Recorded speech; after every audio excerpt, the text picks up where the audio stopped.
हैं कि हमारे देश के मंत्री जी ने 4 मजबूत स्तंभों की बात की है।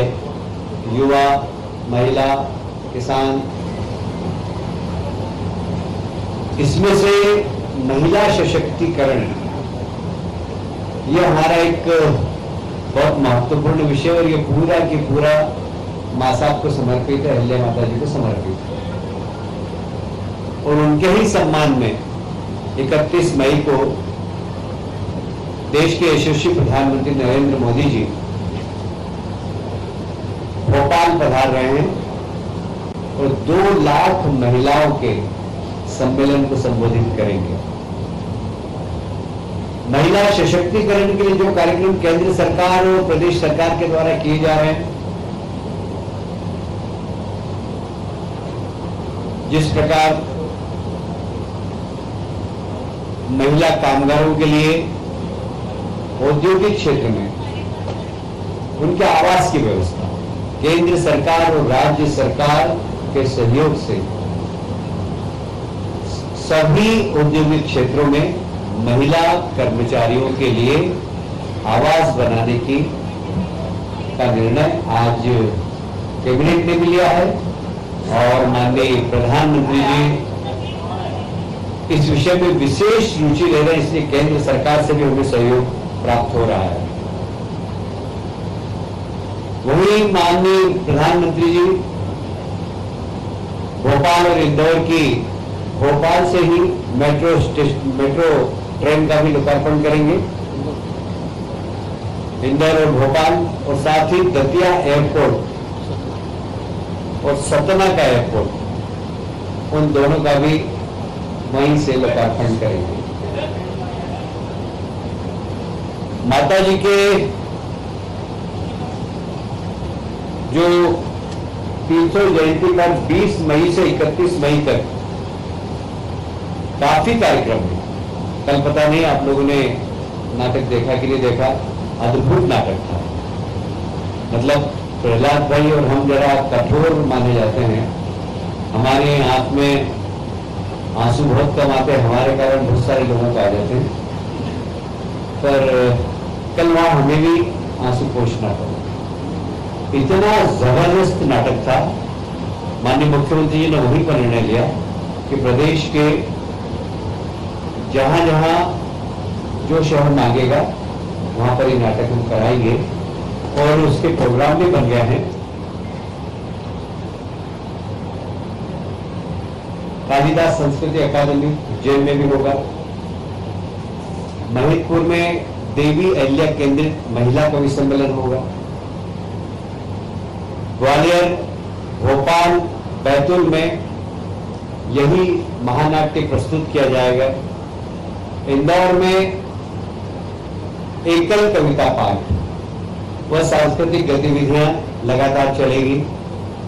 देवी अहिल्या केंद्रित महानाट्य शिव योगिनी अहिल्या, यह भी अब एक बार फिर से लता मंगेशकर ऑडिटोरियम में होगा। राजबाड़ा परिसर में माता जी के लिए एक समर्पित महिला सशक्तिकरण के लिए भी कार्यक्रम होगा। राहगीर योजना, जब कभी भी एक्सीडेंट हो जाता तो साधारणतः लोग देख के और आगे बढ़ जाते हैं। हमारे देश के प्रधानमंत्री को भी इसकी चिंता थी और हमारे प्रदेश के यशस्वी मुख्यमंत्री जी ने भी इसकी चिंता प्रकट की।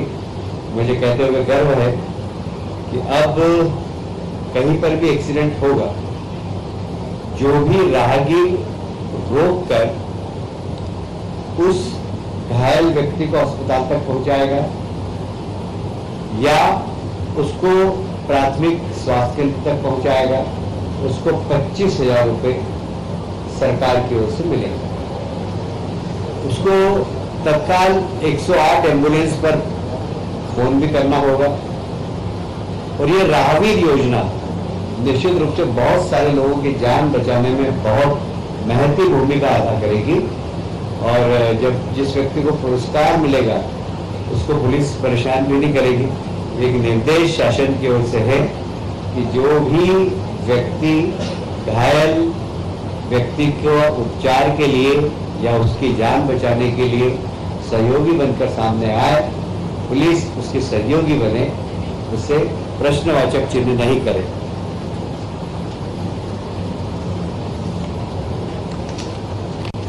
आप सभी जानते हैं कि हमारी सरकार किसानों को उनकी आय दुगनी हो, और इसलिए आपने देखा होगा कि एमएसपी हम लगातार बढ़ा रहे हैं। जहां एमएसपी बढ़ा रहे हैं वहां पर हम किसान के उत्पादन को खरीद भी रहे हैं, और इसलिए इस बार हमारी सरकार ने एमएसपी तो 2425 रुपये निर्धारित की गई थी। हमारी सरकार ने 75 रुपये प्रति क्विंटल बोनस देकर 2600 रुपये प्रति क्विंटल में खरीदा, और इस बार रिकॉर्ड खरीदी हुई है,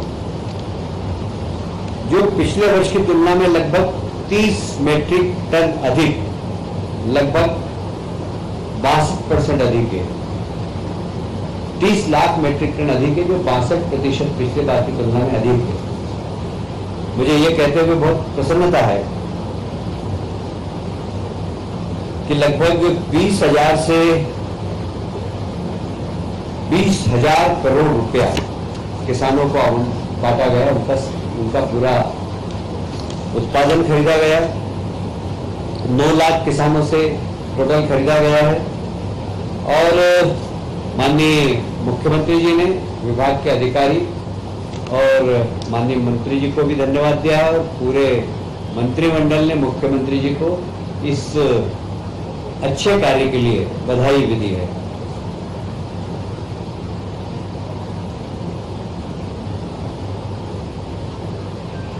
शायद आपको स्मरण होगा कि सीतामऊ में पिछले माह किसान सम्मेलन हुआ था, और इस किसान सम्मेलन का उद्देश्य, किसान समागम का उद्देश्य यही है कि कृषि आधारित उद्योग को हम बढ़ावा दें और आधुनिक खेती कैसे की जाए, साथ ही प्राकृतिक और ऑर्गेनिक खेती कैसे की जाए। वहां न सिर्फ प्रशिक्षण दिया जा रहा है, इसका मार्केट भी डेवलप हो, इसके लिए किसान समागम पिछले समय बहुत ही सफलतापूर्वक सीतामऊ में संपन्न हुआ है। दूसरा हमारा इसी प्रकार का किसान समागम नरसिंहपुर में 26 से 28 मई के बीच में होगा, जहां कृषि आधारित उद्योग पर चर्चा होगी। उसी प्रकार क्राफ्ट पैटर्न बदलने का मार्गदर्शन देंगे उन्हें, किसान उन्नत हो, किसान की आय डबल हो, और ऑर्गेनिक और प्राकृतिक खेती की तरफ किसान जाए, इस दिशा में उनको प्रशिक्षण देने का काम इसमें होता है। और साथ ही वैल्यू एडिशन कैसे हो सकता है, गांवों के अंदर ही छोटे उद्योग, बड़े उद्योग, किसान सिर्फ उत्पादन नहीं करे, रोजगार देने वाला व्यक्ति भी बने, इसके लिए भी वहां पर प्रशिक्षण देने का काम हम लोग करने वाले हैं।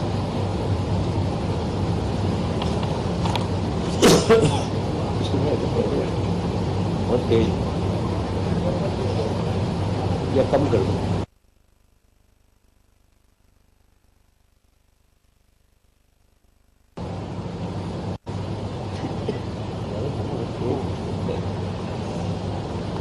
मित्रों, आप सभी जानते हैं कि शहरों का विकास बहुत तेजी से हो रहा है, और कई बार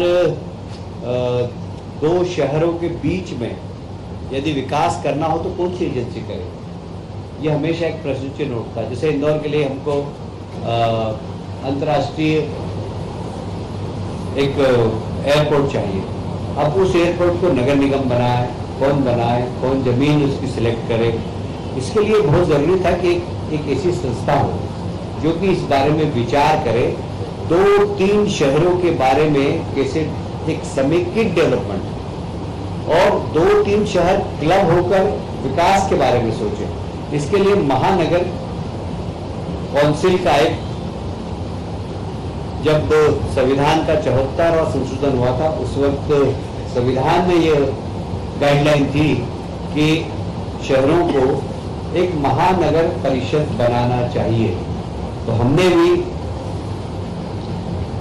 भी आज की कैबिनेट में महत्वपूर्ण निर्णय लिया है, जिसमें इंदौर, भोपाल, उज्जैन, जबलपुर, ग्वालियर मेट्रोपॉलिटन विकास प्राधिकरण बने। अब अभी एक हमने नियम का एक ढांचा बनाया है, उसके बाद इसमें कैसे हमें जनप्रतिनिधि को जोड़ना, जनप्रतिनिधियों के लिए काम, जनप्रतिनिधियों के मार्गदर्शन में काम करना, यह जो प्राधिकरण बना है तो इसका काम सिर्फ दो संस्थाओं के बीच में गैप फिलिंग का, इससे नगर निगम का काम प्रभावित नहीं होगा, प्राधिकरण का काम प्रभावित नहीं होगा, वो अपने क्षेत्र में काम करते रहेंगे, बाकी हम एक सहयोगी संस्था बनकर काम करेंगे। और इसके चूंकि मुख्यमंत्री इसके चेयरमैन होंगे और इसलिए ये प्राधिकरण शहरों को व्यवस्थित विकास, जो जैसे अब इंदौर के आसपास हम बात करते हैं, इंदौर, उज्जैन, धार, कुछ हिस्सा देवास का, कुछ हिस्सा हम धार का, इसे सबको मिलाकर एक मेट्रोपॉलिटन काउंसिल बना रहे हैं और उसके पूरे समुचित विकास का, ट्रांसपोर्टेशन कैसा होगा, 25 साल बाद वहाँ आवागमन कैसा होगा, कितने व्हीकल होंगे, तो हमें उस हिसाब से अभी से सड़कों का प्लान है। यहाँ पानी की आवश्यकता कितनी होगी, तो अभी से हम पानी के सोर्सेज के बारे में हम अभी से उसके बारे में सोचेंगे। ये समुचित मेट्रोपॉलिटन एरिया के अंदर पीने का पानी कितना लगेगा, यदि उस क्षेत्र के अंदर खेती है तो खेती किसान को पानी समुचित रूप से मिल सके, क्योंकि हमारे खेत को पानी देने का हमने संकल्प लिया।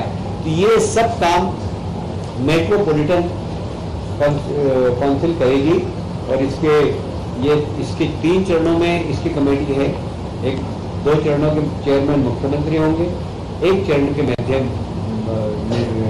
तीसरी हमारी काउंसिल बनेगी, उसमें लोकल शहर के सांसद, कमिश्नर, सारे जनप्रतिनिधि होंगे। इसमें जनप्रतिनिधियों का मार्गदर्शन और जितने विधायक इस क्षेत्र के हैं वो सब कभी भी आकर किसी भी प्रकार का कोई सुझाव देना चाहें तो दे सकेंगे। कुल मिलाकर इसका उद्देश्य है कि 2 संस्थाओं के बीच में फिल अप द गैप, जो गैप भरने का एक काम करेगी और विकास तेज गति से इस दिशा में काम करेगी।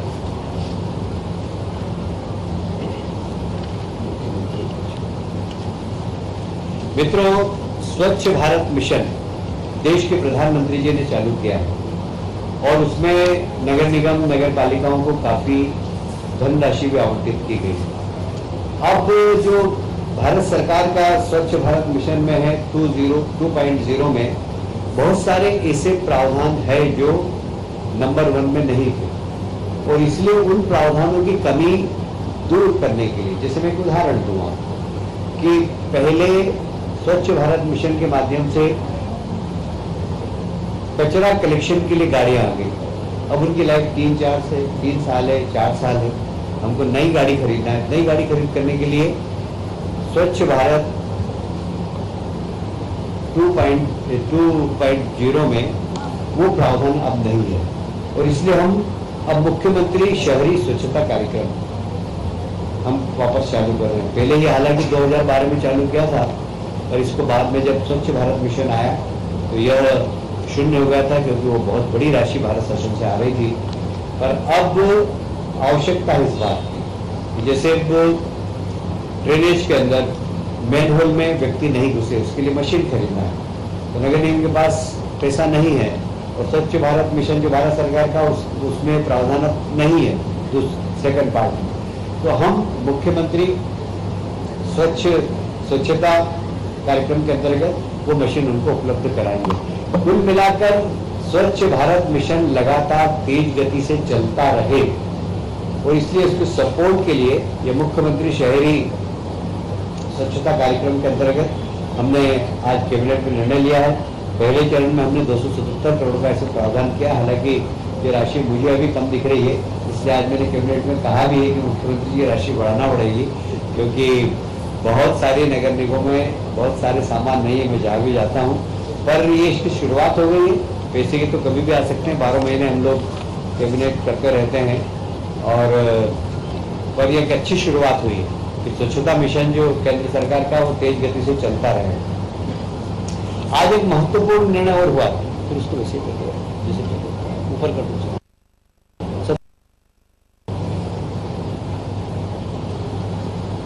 लोक माता देवी अहिल्या माता जी को समर्पित, क्योंकि आप सब जानते हैं लोक माता अहिल्याबाई ने उस समय रोजगार देने के लिए बुनकरों को महेश्वर में साड़ी बनाने का प्रशिक्षण दिया था, और आज भी महेश्वर की साड़ी विश्व विख्यात है। उनको ही समर्पित एक स्किल डेवलपमेंट का कार्यक्रम हमने फिर से प्रारंभ किया है। इस कार्यक्रम के अंतर्गत जरूरतमंद व्यक्ति को बैंक ब्याज से 1000 रुपये प्रति छूट दी, साथ ही तो उसको ब्याज की छूट भी देंगे।